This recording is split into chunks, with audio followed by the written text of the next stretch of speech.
هناك مشكل بين الاستفتاء والحكم الذاتي، والحمد لله اليوم بفضل الجهود الرامية والمستجابة والمستجدة دائما تحت الرعاية السامية، وكذلك بالأطر وديال الداخلية، كذلك الناس ديال الخارجية وعلى رأسهم السيد بوريطة، وكذلك سفير المغرب الدائم بالأمم المتحدة، والمجهودات الجبارة ديال الجميع، استطاع اليوم المغرب الحصول على تصويت للحكم الذاتي للمغرب ب 11 صوت.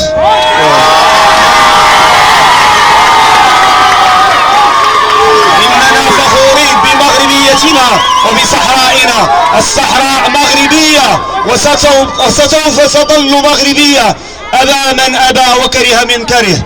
إذا مبروك للشعب المغربي مبروك للشعب المغربي بهذا التصويت اللي كنا ننتظره منذ سنين.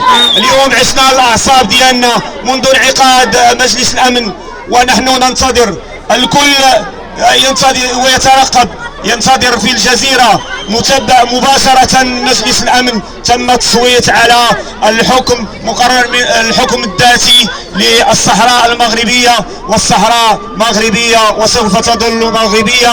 عاش الملك ويحيى الوطن. كذلك نشكر شباب فيكتوريا، مجتمع مدني، سلطة محلية على هذا اليوم وهذا الاحتفال، رغم أنه لم يكن مبرز له مسبق، ولكن بفضل الله ومجهودات الجبارة ديال الإخوان والشباب. مرة أخرى شكرا للجميع، وسوف تبقى الصحراء مغربية أبا عن جد، وشكرا للجميع.